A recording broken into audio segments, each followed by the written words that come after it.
Hey guys, I'm going to explain how to issue out an operational order for a mission. So you generally refer to this as an op order. By the way, I'm not guaranteeing that I'm going to cover everything down to the T, but I'm going to do my best.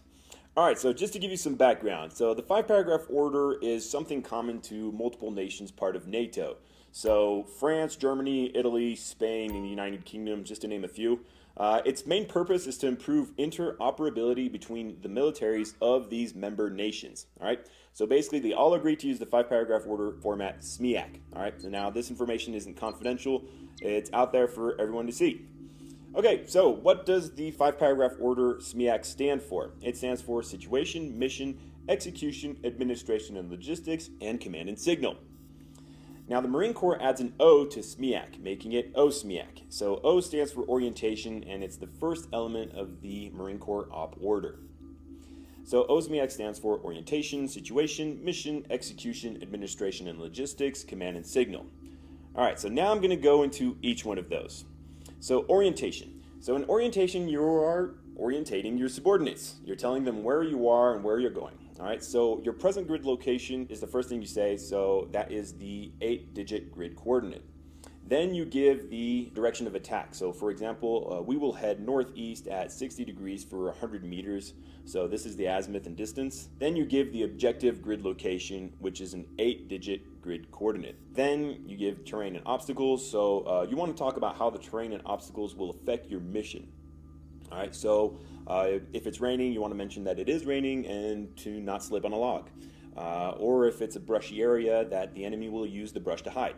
Okay, now sometimes it's so obvious, like if you're in a desert, maybe it's not so mandatory, like so important to mention it, or maybe you already mentioned it in the last op order, you don't need to go over it, and sometimes you just don't have obstacles. Okay, so sometimes the terrain and obstacles may not be mentioned. All right. So, situation. So this includes enemy forces, friendly forces, and attachments and detachments. So attachments and detachments is none at OCS, so let's skip over that right now. So situation is to establish what we're dealing with. So what do we have and what does the enemy have? How many are we? How many are they? All right, so we want to have an idea of what we're facing to adapt our execution accordingly. So we make a list for both sides. So for enemy forces, we use the acronym T-SWALI, and for friendly forces, we use the acronym HAS. So let's start with the enemy forces. So T-SWALI stands for time, size, unit, activity, location, and equipment. So time, when was the enemy spotted? 2 hours ago? At what time? Size, how many enemy personnel were there? Unit, was it a motorized unit, a dismounted patrol? Which organization are they from? Were they Taliban? Activity, what were they doing? Establishing an ambush position, planting an IED? Location, at which grid location were they located? Or a recognizable feature in the area? Equipment, what were they armed with? How much firepower do they have? Do they have RPGs? Do they have enough ammunition to sustain a 2-hour fight? If so, we need to match or exceed that. Okay, so after you brief the enemy situation using T-SWALI, you need to address the enemy's likely course of action upon contact. So for that, we use the acronym DRAW-D. So DRAW-D stands for Defend, Reinforce, Attack, Withdraw, and Delay. So you usually use a maximum of 2. So for example, you can say, upon contact, we expect the enemy to defend and then withdraw. Now let's go to friendly forces. So for friendly forces, we use the acronym HAS, which consists of Higher Unit Mission, Adjacent Unit Mission, and Supporting Unit Mission. So supporting unit mission is none at OCS, so let's just forget about that right now. Now I'm going to explain all of this in layman's terms. All right, so higher unit mission. This is the mission of the level above you. So if you're a fire team, the level above you is a squad. So what's the mission of the squad? And that is the higher unit mission. Now, adjacent unit mission. These are the units beside you.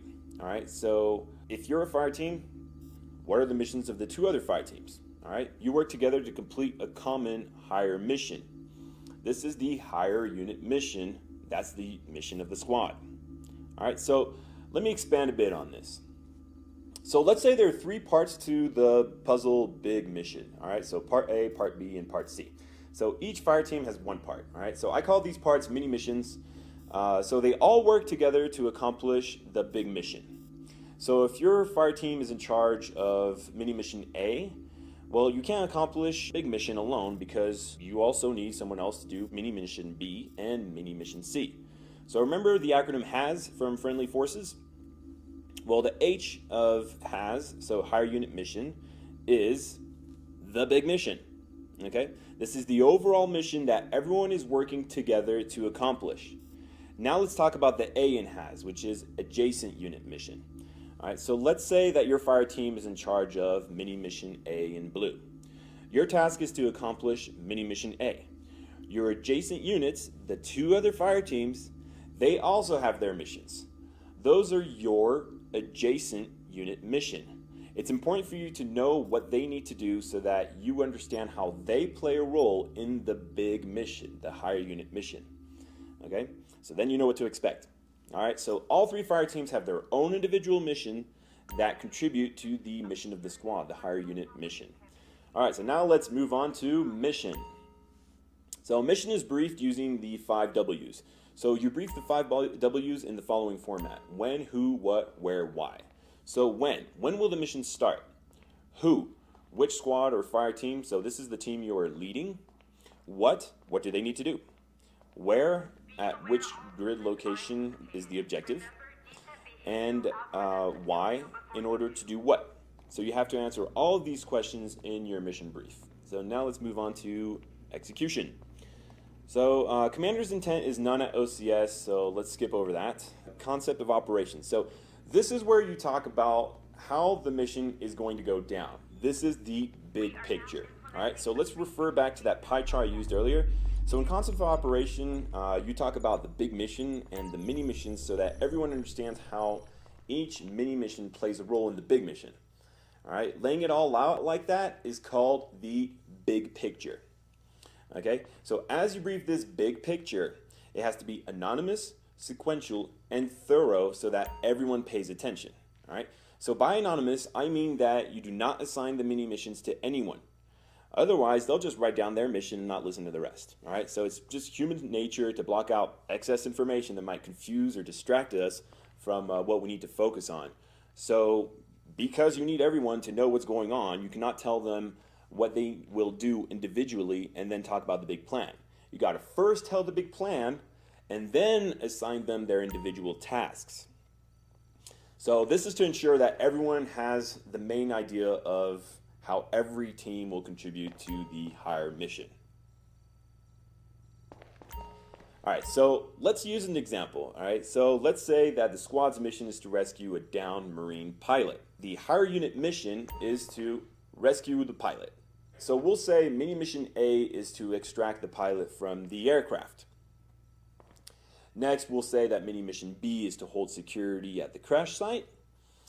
And then mini mission C is to hold back 100 meters from the crash site.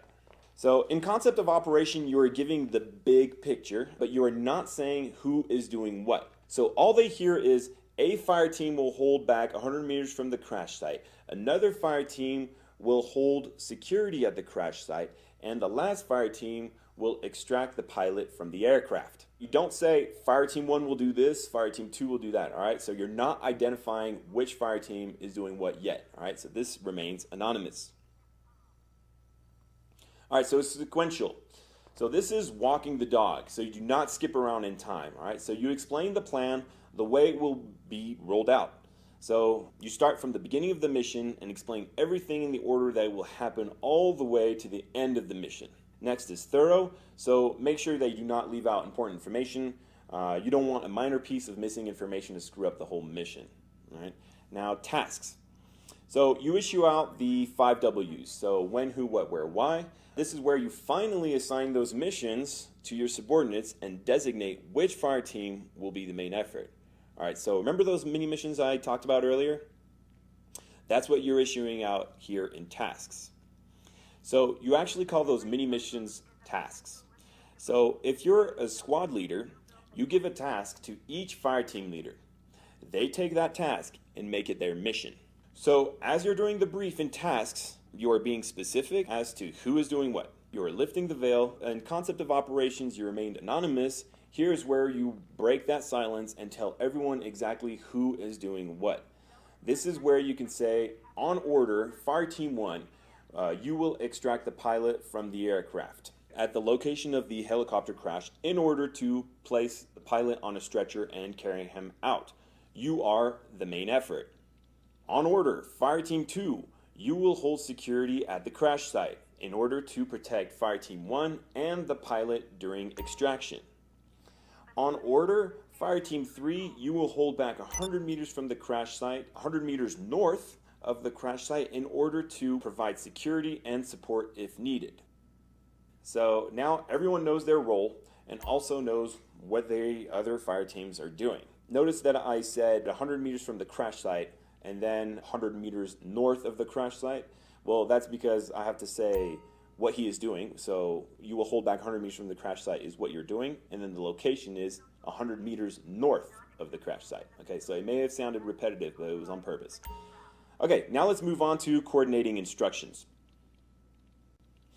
So this is the quote-unquote extra information that is applicable to 2 or more units. All right, so this is kind of where you put the by the way, FYI type of information. All right, it's important nevertheless. All right, so for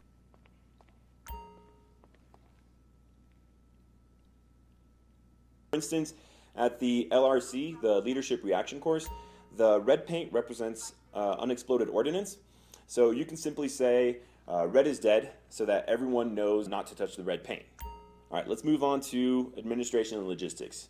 So that's the 4 B's. So beans, bullets, band-aids, and bad guys. So beans, how much chow and how much water is needed for the mission? Bullets, how much ammo do you need for the mission? Maybe grenades, maybe demolition charges. Band-aids, so self-aid, buddy aid, corpsman aid. And then bad guys, so what will you do with EPWs, enemy prisoners of war? You generally treat them with 5 S's and a T. So that's search, silence, segregate, safeguard, speed to the rear, and tag. All right, so command and signal. So here you decide how you want to communicate. So if the enemy is close or you'll do an assault, you want to use havoc. So hand and arm signals, voice on contact. All right. Otherwise, you can just say that you will talk normally if discretion is not needed. Next is the succession of command. So if you're in charge of a squad, you can say if this candidate goes down, the succession of command goes to first fire team leader, then second fire team leader, then third fire team leader. All right. And if you're in charge of a fire team, you can say that the succession of command goes to the ready, so the pointman, then the fire, and then the assist. Many of you have heard about or witnessed tragic mishaps that have occurred across the Army over the recent months. Fatalities from accidents crush unit morale and shatter families, friends, and teammates. And what's even more tragic, these accidents are preventable. Today, 80% of on-duty mishaps are due in part to poor mission planning. We are professional soldiers, but we are losing soldiers due to gaps in the military decision-making process, inadequate mission briefings, and leaders simply failing to conduct basic troop leading procedures within Army standards. Thorough mission planning and risk management must be incorporated into every aspect of unit operations. Remember, safety is everyone's responsibility. Army strong, soldier for life. Okay, guys, so that is a wrap. I hope this was helpful.